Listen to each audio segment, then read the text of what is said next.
A newly released report is shedding light on multiple systemic failures in response to the mass shooting at Robb Elementary School in Uvalde. WGN's Alyssa Donovan has more.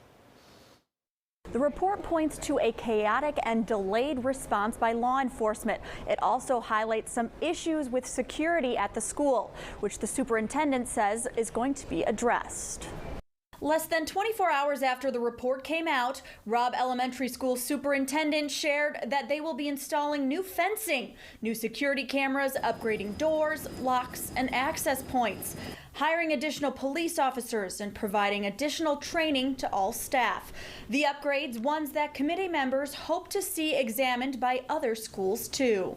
When I talked about the false sense of security, I do not believe that Uvalde Consolidated or Robb Elementary is the only school with these issues in it.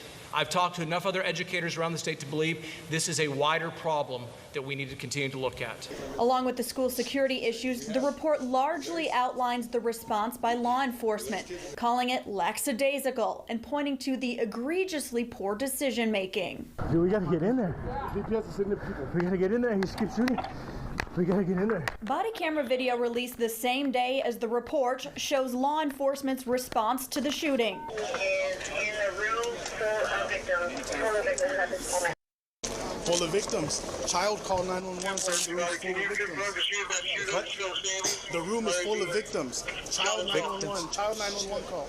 On May 24th, 19 fourth grade students and 2 teachers were shot and killed in their classrooms at Robb Elementary School in Uvalde. As students waited for help, footage shows officers standing in the hallway. The 77-page report notes that nearly 400 law enforcement officers responded to the school, both state and federal.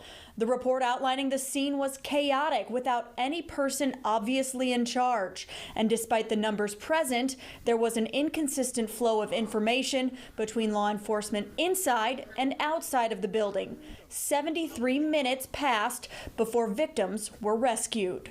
That day, several officers in the hallway or in that building knew or should have known there was dying in that classroom, and they should have done more, acted with urgency, tried the door handles, tried to go in through the windows, tried to distract him, tried to do something to address the situation.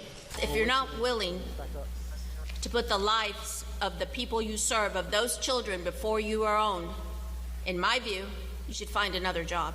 With the release of these findings, Uvalde's mayor promising an internal investigation into the city's police and their response. We agree with the committee's review of the incident and there was a failure of command all around.